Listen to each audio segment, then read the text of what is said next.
El Pleno de la Convención Constitucional aprobó que toda persona tiene derecho a una vivienda digna y adecuada, que permita el libre desarrollo de una vida personal, familiar y comunitaria. Además, aprobó que el derecho a la salud y bienestar integral, incluyendo su dimensión física y mental. A esto se sumó un sistema nacional de salud universal, público e integrado. Durante el martes también pasó al borrador de la nueva Carta Fundamental el derecho a la seguridad social. Se aprobó que la ley establecerá un sistema de seguridad social público y que otorgue protección en caso de enfermedad, vejez, discapacidad o desempleo. Cuando el día termina, comienza medianoche.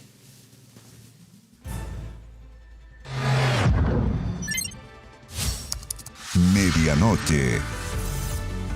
Bueno, a propósito de sistemas de protección social, es la previsión fundamentalmente de lo que se habla cuando se habla de estos sistemas de protección. No solo, pero es uno de los ejes importantes, ¿no es cierto? El cómo vamos a vivir una vez que dejemos el sector, la época activa de nuestras vidas en lo laboral y pasemos a una tercera edad, que son gente muy joven y con muchas condiciones todavía, pero... y ahí está todo el tema previsional y la discusión que se ha dado, pues. Y ahí viene este tema del quinto retiro que ha dado tanto que hablar en los últimos días, ¿no? Y nos vamos a enfocar no tanto en la parte técnica de los retiros, ni en la inflación necesariamente, si la política pública es buena o mala, sino más bien los efectos políticos que ha tenido que un gobierno presente una ley en paralelo a la ley de retiro, un retiro acotado, y lo pierda también. Nos vamos a poner en contacto con el senador Juan Ignacio Latorre, senador de RD, de Revolución Democrática. Senador, buenas noches, gracias por recibirnos. ¿Cómo le va?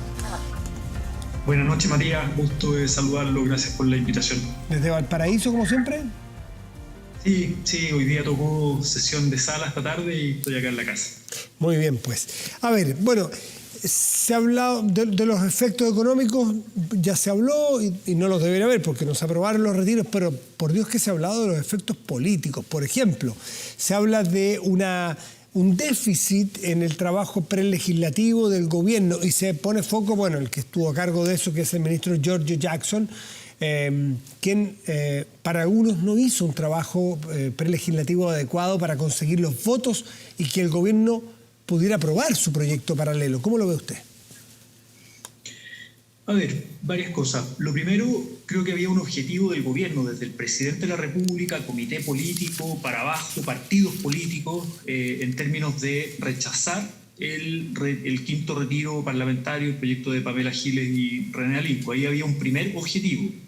Y eso fue, bueno, bien conversado, bien discutido, e insisto, fue una convicción desde el presidente de la República para abajo, con todos los partidos oficialistas, sacaron una declaración los partidos, jefes de bancada, tuvimos varias reuniones, procesamos aquello y se logró ese objetivo. Esa era una primera cosa y en eso no solo el ministro Jackson, sino que el ministro Marcel, ministra Jara, todos involucrados en hacer gestiones para rechazar ese proyecto y se logra un objetivo. Y ahí había una convicción por los impactos, sobre todo económicos, en términos de inflación. No es menor tener una inflación, ya estamos bordeando los 2 dígitos y pasar a una inflación de 15 puntos es algo grave para el país, para las familias, trabajadoras, clases medias, sectores populares, y también amenaza las reformas estructurales que queremos hacer en nuestro gobierno. Ahí había una convicción. Y también por los impactos en desigualdad que implicaba. Recordemos, Matías, que a propósito de lo que tú decías al inicio de la introducción, 2 millones de personas hoy día tienen cero fondo en sus cuentas individuales. Cerca de 2,5 millones tienen promedio 160 lucas que podían retirar. Y otro porcentaje, no recuerdo ahora, no lo tengo a mano, pero tiene 5 millones de pesos, 10 millones de pesos en sus cuentas, lo cual da una pensión autofinanciada muy precaria, en algunos casos de 50 lucas, 45 lucas, digamos. O sea, estamos hablando de una situación muy, muy precaria con el fondo de pensión. En ese caso que hay ahorros muy escuálidos. Así es. Dicho eso, el otro objetivo era, claro, sacar adelante un proyecto que se presenta, y en eso yo saludo la flexibilidad táctica que tuvo el propio presidente de la República, el ministro Marcel, y el gabinete, la ministra Jara, etcétera, todos los involucrados en el comité político, en términos de decir, mire, en poco tiempo, esto fue una reacción, hay que decirlo, en poco tiempo, porque no es algo que está en nuestro programa de gobierno. O sea, Gabriel Boric no ganó haciendo campaña con los retiros. Él lo ha dicho, él de hecho votó a favor del cuarto retiro arrepintiéndose, digamos. No hizo campaña, no hizo campaña, pero en campaña votó en contra de lo que él dijo que votaría. A él no le gustaba, sí, no le gustaban, pero sin explicitarlo votó a favor del cuarto retiro, pese a que lo encontraba que era malo porque estaba en el contexto de una campaña. Sí. Y yo creo que hoy día hacemos una autocrítica de aquello, Matías, con toda sinceridad, y lo conversamos, me acuerdo en su momento de que estábamos en pleno una campaña, no era bueno legislar esto en medio de una campaña, yo creo que no es sano para el sistema político.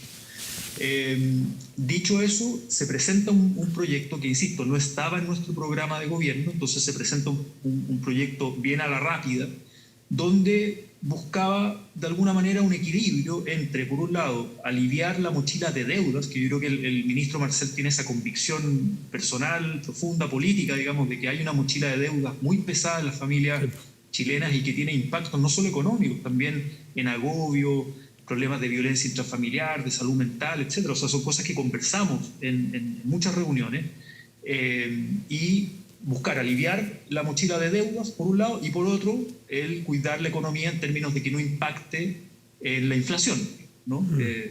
Y ese proyecto efectivamente necesitaba menos votos y ahí tuvimos una derrota porque no obtuvimos el objetivo de que pasara a la Cámara de Diputados y pase al Senado, pero ahí yo no le echo la culpa al ministro Jackson. Yo creo que ahí faltó, es cierto, gestión política, trabajo prelegislativo, pero es cierto que es un proyecto que se presentó en muy poco tiempo, o sea, hubo muy poco espacio para hacer un trabajo de mayor elaboración. El problema es que pueden quedar heridas las confianzas políticas. A ver, vamos a poner un caso puntual que ocurrió.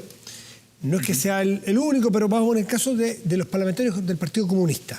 Ellos estaban a favor del quinto retiro general en un principio.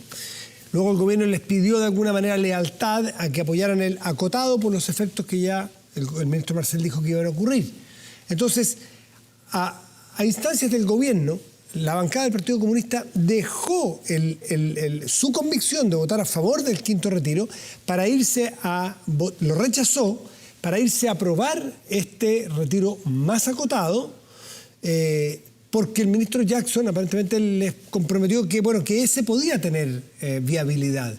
Y resulta que también se reprobó. Entonces, al Partido Comunista, y salieron muy enojados esa noche, por lo que nos contaba nuestro compañero Kevin Felguera, porque frente a su electorado, estos parlamentarios comunistas aparecen no consiguiendo lo que le habían prometido a su electorado, que era retiro del 10%.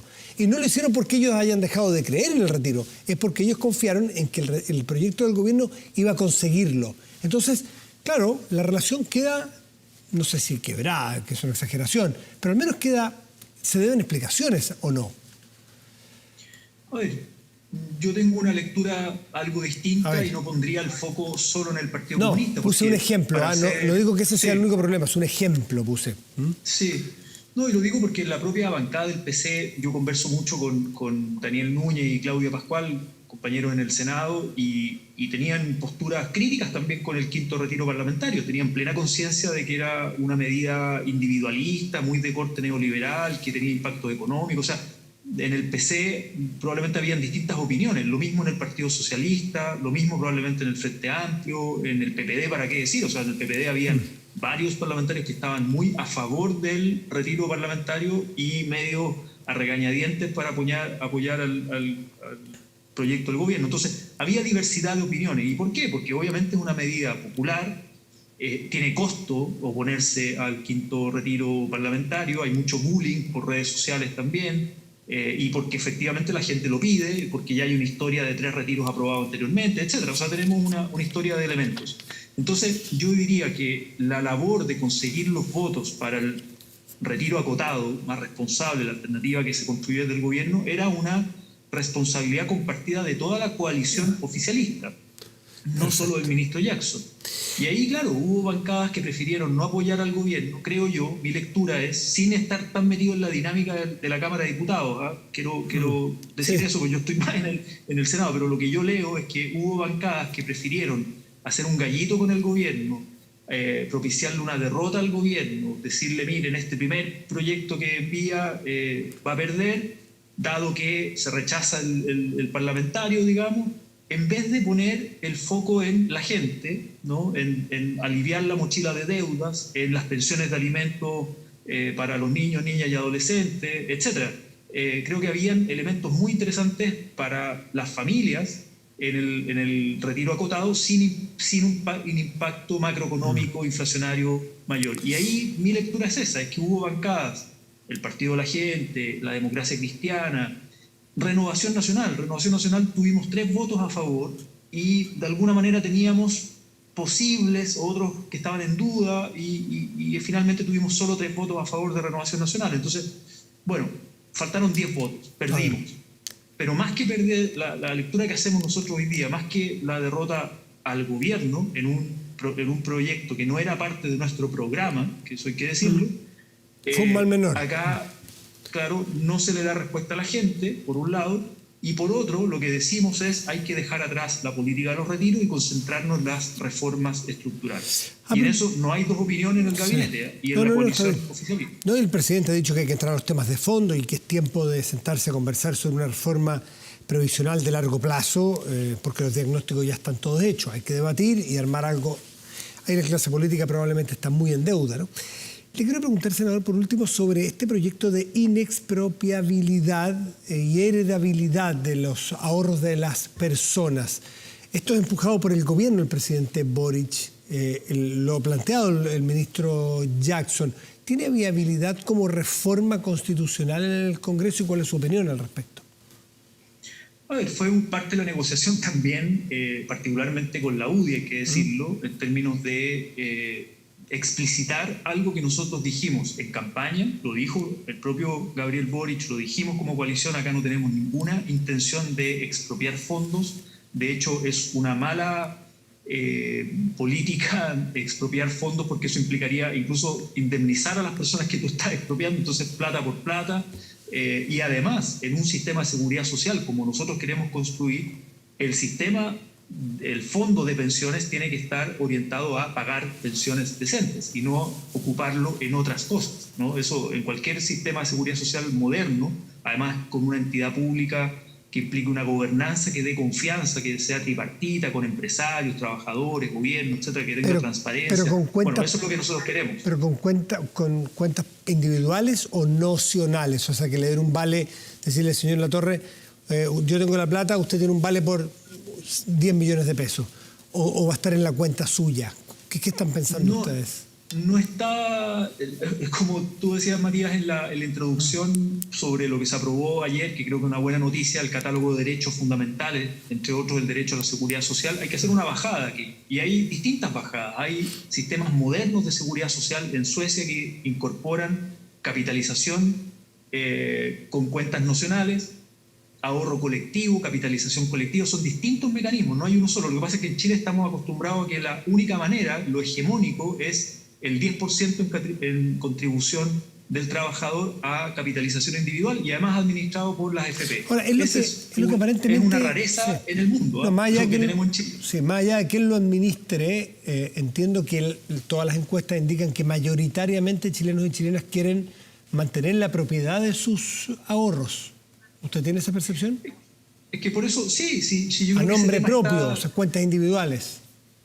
Mire, está el tema de, por un lado, no más FP, por otro lado, la plata es mía, y por otro lado, quiero retirar los fondos, y por otro lado, quiero una pensión digna. En esa ecuación, digamos, en esa juguera, no es fácil llegar a una respuesta que deje contento a todo el mundo. Lo que nosotros creemos y tenemos la convicción, y por eso es que hemos firmado un convenio con la OIT para generar un diálogo tripartito, como se hace en todas partes del mundo donde existe la seguridad social. Nosotros tenemos la convicción que en Chile no existe seguridad social. Es construir un sistema en base a los principios que se aprobaron en la Convención Constitucional, con un diálogo tripartito, empresarios, trabajadores y Estado, que genere que finalmente garantice como resultado una pensión digna, decente a las y los jubilados que se lo merecen por derecho social. Y que eso implique un aporte del Estado, un aporte de los empleadores, un aporte de los trabajadores. ¿En qué forma? Bueno, habrá que hacer esa bajada, habrá que buscar esos consensos y el legislador, después de aprobada la nueva Constitución, que es lo que esperamos ocurra el 4 de septiembre, tengamos un sistema que le dé confianza, no para este gobierno. Estamos pensando un sistema de pensiones que tiene que durar 40 años, que es lo que, mire, el sistema, el decreto de ley 3.500 de la dictadura se impuso en el año 80 y estamos cumpliendo 41 años. Y en mi opinión ya está agotado. Hay que construir otro para los próximos 40 años, pero construido democráticamente.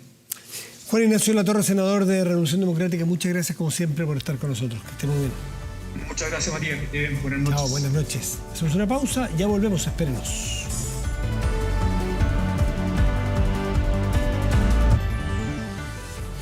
Estamos de vuelta. De inmediato revisamos informaciones más destacadas de la jornada con Marco Fleming. Hola Matías, vamos con las noticias de este miércoles y comenzamos en la Convención Constitucional porque el Pleno rechazó la iniciativa sobre la inexpropiabilidad de los fondos de pensiones, un tema que tensionó a la Convención luego de que el gobierno presentara una reforma en el Congreso que iba precisamente en esa dirección, pero mucha atención porque el debate no está cerrado. 49 votos a favor, 37 en contra y 47 abstenciones. Votación que dio paso a la polémica. Se rechaza la indicación 207. Indicación que declaraba explícitamente que los fondos de pensiones son inexpropiables. Debate que desde hace días tensiona la Convención Constitucional, más si el propio gobierno presentó una reforma en esa dirección en el Congreso.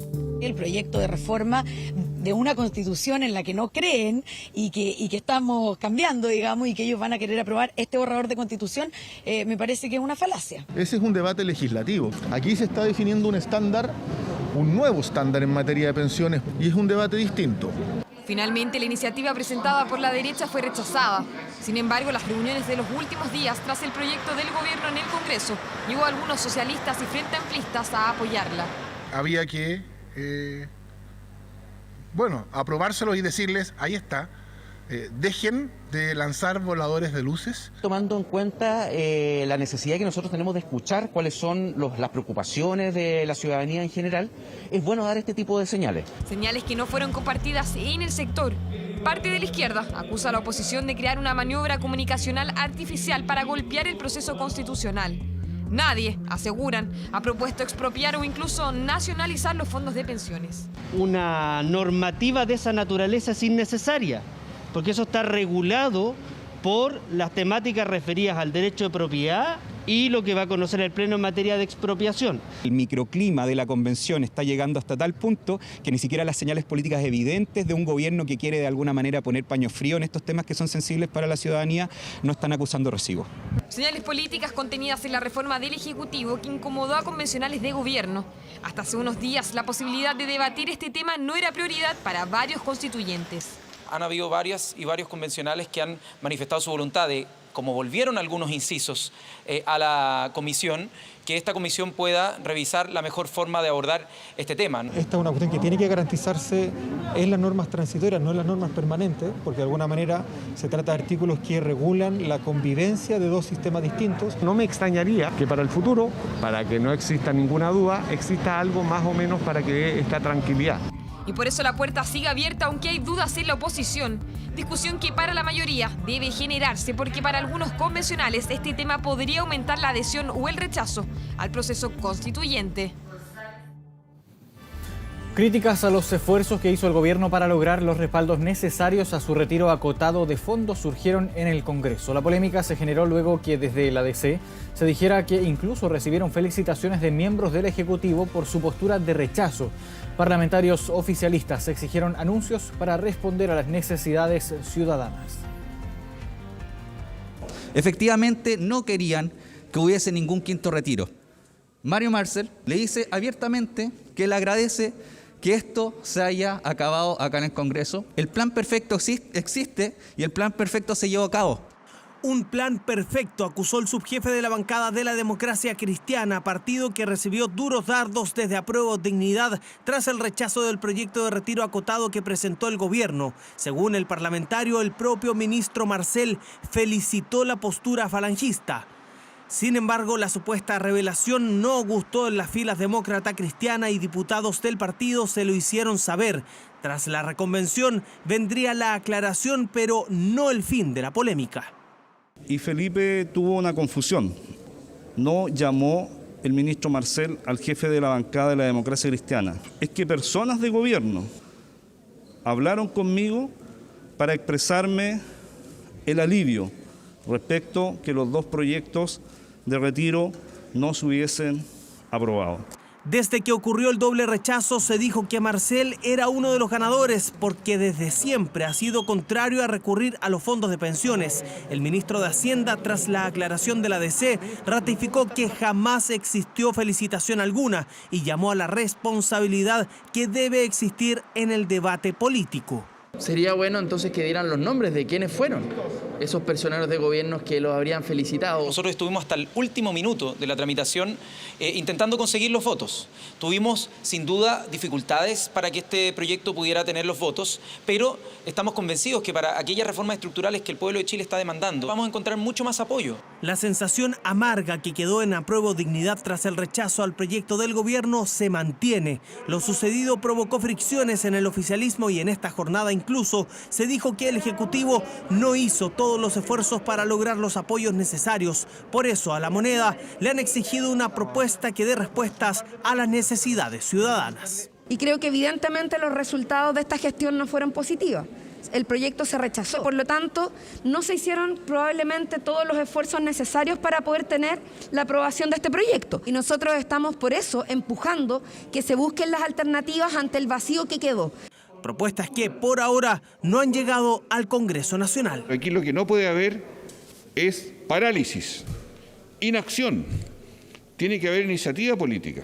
Lo que uno le pide al gobierno es que no actúe con indiferencia, es que tenga un compromiso irrestricto por tomar medidas de acción inmediatas. Miembros del Senado así esperan anuncios. En el Congreso, por ahora, ya surgieron nuevas iniciativas. La necesidad de que las mujeres y los hijos que tienen padres deudores de alimentos reciban de manera permanente directamente esas deudas, hasta en un 100%. Habría esperado que el gobierno insistiera con esto. Las cosas no son instantáneas, ¿sí? No son de minutos, son de tiempo, sobre todo porque tenemos que hacerlo en conjunto con el resto de la diversidad del país. El gobierno también espera avanzar en medidas que apunten a las pensiones de alimentos y al seguro de cesantía. Reacciones tras la tensa jornada de día lunes. Anuncios que buscan llenar el vacío que quedó tras el rechazo a su proyecto en el Congreso. Impacto causó el video que vamos a revisar a continuación, que fue ampliamente difundido en redes sociales. Todo ocurrió al interior de un minimarket cuando un hombre atacó a un cajero venezolano, quien le dijo que no podía ingresar a este local con un perro. La respuesta del cliente fueron palabras ofensivas de carácter xenófobo. Bastardo, despatriado, esta es mi país y aquí nosotros mandamos, no ustedes. Devuélvete la concha. Durante casi 5 minutos, 2 dependientes de un minimarket de la cadena Oxxo soportaron la agresividad de este chileno. El hombre se ofuscó porque le prohibieron el ingreso de su mascota. Y la próxima vez que hago mi perra, si me dicen algo, ustedes no tienen idea con quién están enfrentándose los monos de... Ustedes deberían estar comiendo plátano en los árboles. Todo ocurrió el pasado domingo en este local de Ñuñoa y quedó registrado en un video que se difundió rápidamente entre los venezolanos residentes en Chile. El caballero se molestó y arremetió contra los vendedores. No obstante, se fue a las manos con ellos. Lo encontré indignante, indignante. Me encantaría ver al tipo, encontrarme al tipo, para cachar qué onda. No puede ser que exista ese tipo de personas. Que todos debemos ser iguales. Si vienen para acá, uno tiene que tratarlo, porque si nosotros fuéramos al país de ellos, también, o sea, nos gustaría que nos trataran bien.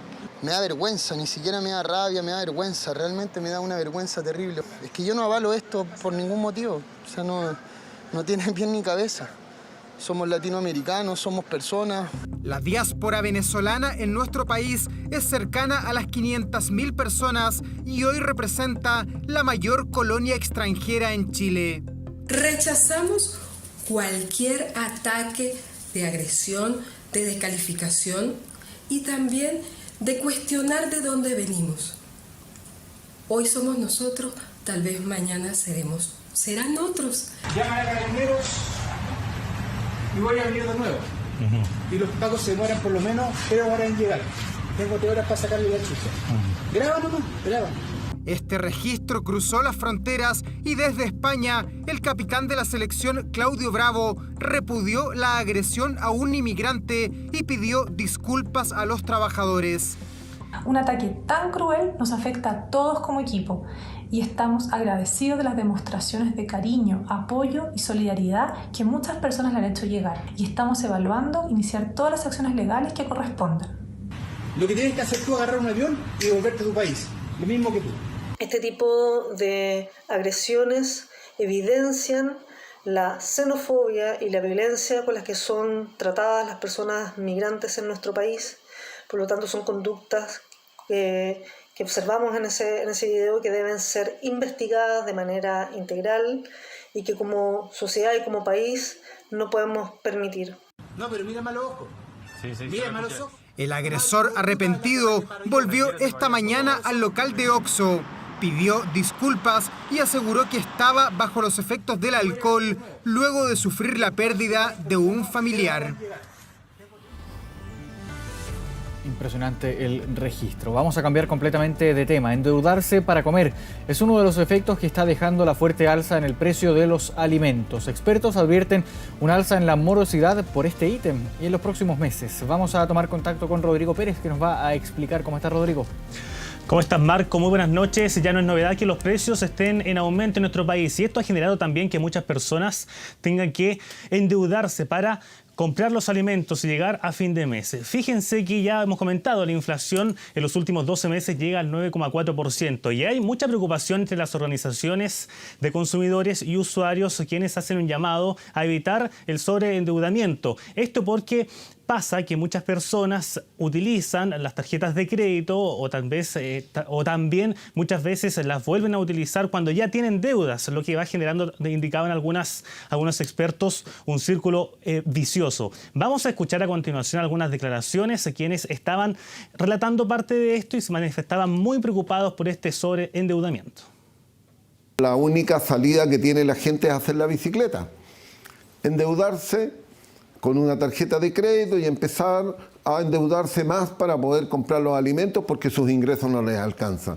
En este grupo, que se acerca al 1,5 millones de personas, el 80% tiene actividades que le generan ingresos mensuales, pero no son suficientes para cubrir sus deudas.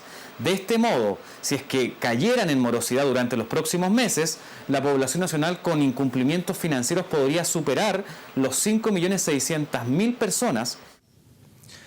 Una cifra que, por cierto, está en línea con las alzas en los precios. Y se han establecido algunas medidas, algunas iniciativas en el camino, como por ejemplo la Central Unitaria de Trabajadores, quienes durante esta última jornada han establecido la idea de una canasta básica protegida que puede entregar diferentes productos esenciales, justo en medio también de la tramitación o más bien de la discusión del aumento del salario mínimo. Sin embargo, hay algunos expertos que se mantienen bastante alerta ante estas medidas. Vamos a escuchar también lo que indicaba. Estamos tratando de buscar poder generar este acuerdo lo antes posible para ir en ayuda de las necesidades de las y los trabajadores. No tenemos una fórmula todavía bien definida. Es una pésima política. Es una política que no ha resultado en ninguna parte. En ninguna parte, en ninguna latitud. Fijar precios al final le pone más costo porque la gente con más problemas se queda sin los productos, hay escasez, hay mercados negros, cola, y al final terminan peor. Y esta crítica del economista es en relación a esta idea también de la CUT que planteaba, por ejemplo, reducir o eliminar el IVA, fijar los precios y también implementar subsidios, algo que por cierto tiene que ser ahora analizado por las autoridades para ver cómo va a seguir la economía durante los próximos días y también durante las próximas semanas. Claro, hemos visto en este último tiempo cómo han ido aumentando dramáticamente los precios de los alimentos. Hay varios ejemplos que son bien claros respecto a lo que está ocurriendo en nuestro país. Gracias, Rodrigo, por este contacto. Buenas noches. Buenas noches. Momento de hacer una pausa, son las 2 de la mañana con 29 minutos. Siga nuestra sintonía, ya volvemos. Ya estamos de regreso en medianoche. Completamente quemada quedó una casa patronal después de un ataque incendiario en la zona sur de Tirúa, en la región del Biobío. Un grupo de desconocidos obligó a 2 cuidadores del inmueble a dejarlo para luego prenderle fuego en el sector de Quinquilco. La casa patronal pertenece a la familia Sepúlveda, que ha buscado por la vía judicial recuperar tierras. Los desconocidos dejaron un escrito que alude a la causa mapuche pidiendo la libertad de comuneros en prisión. Bomberos acudió al lugar, pero el fuego arrasó por completo con esta vivienda. Carabineros, por su parte, llegó hasta el punto de la emergencia para indagar en este caso.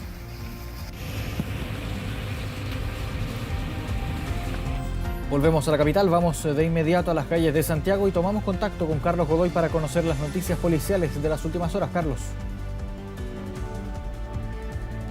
¿Cómo estás, Marco? Muy buenas noches. Claro, nos hemos trasladado hasta la comuna de Lo Barnechea, donde hay un procedimiento en desarrollo en estos momentos por parte de Carabineros y también de Seguridad Ciudadana de esta comuna. Una situación que ocurrió acerca de la medianoche cuando un grupo de delincuentes ingresaron a este domicilio que ustedes están viendo en pantalla, intimidando y amarrando también a la familia que vive en este lugar. Estos delincuentes ingresaron a esta vivienda, la revisaron y cargaron diversas especies, entre ellas joyas, electrodomésticos, al interior de uno de los vehículos de la familia, con el cual huyen en dirección desconocida. Posteriormente, Carabineros, alertados por esta situación, logran dar alcance a este vehículo, un vehículo Lexus, el cual huía, logrando detener a 2 sujetos, los cuales se encuentran en estos momentos en la 37 Comisaría de Vitacura y pasarán a control de detención por receptación, así como también se pudo recuperar las especies sustraídas al interior de este domicilio. Un procedimiento que aún continúa en este lugar. Hay resguardo policial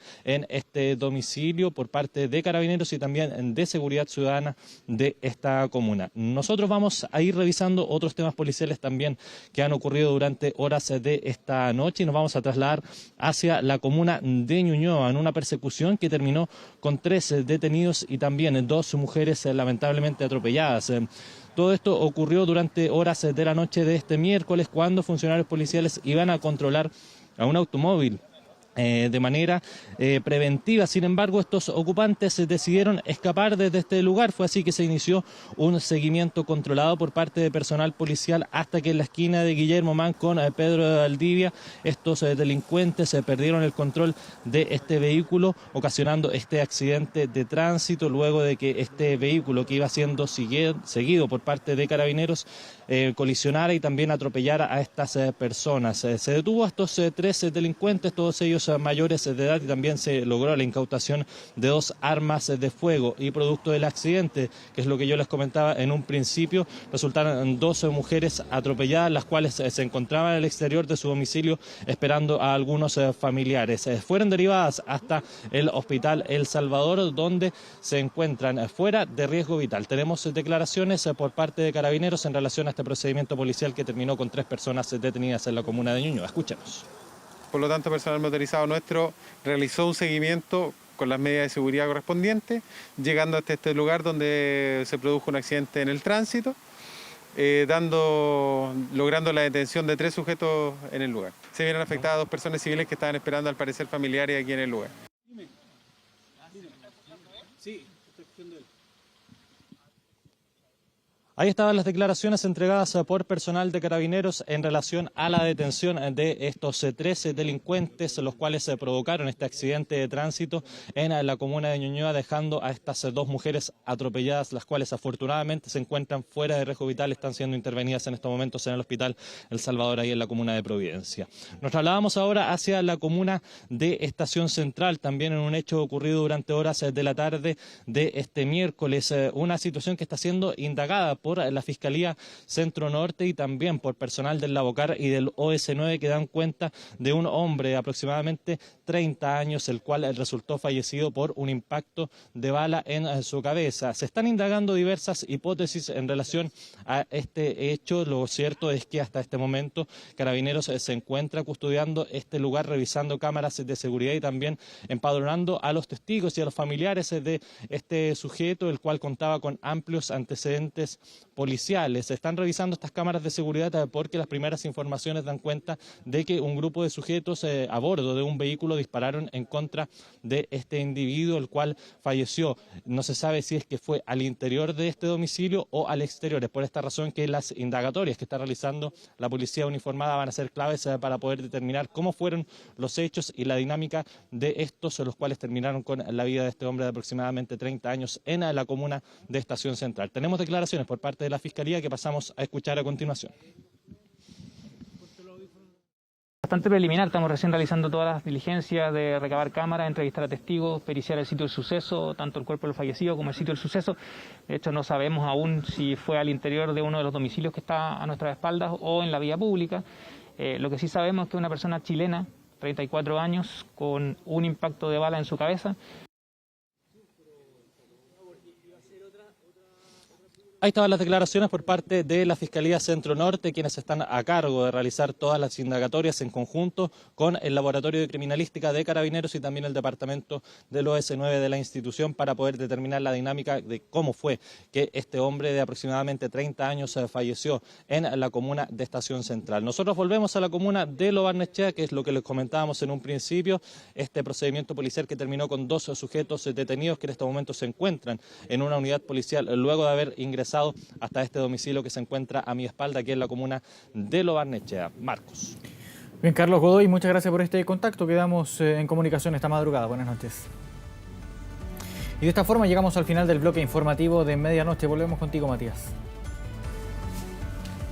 Bien, Marco, muchas gracias. Y ahora nos vamos a nuestra pantalla grande. Vamos a revisar contenidos de nuestro portal de contenidos que en este momento destaca una alerta del Ministerio de Salud porque activa protocolo por hepatitis severa de origen desconocido que afecta a niños en varios países.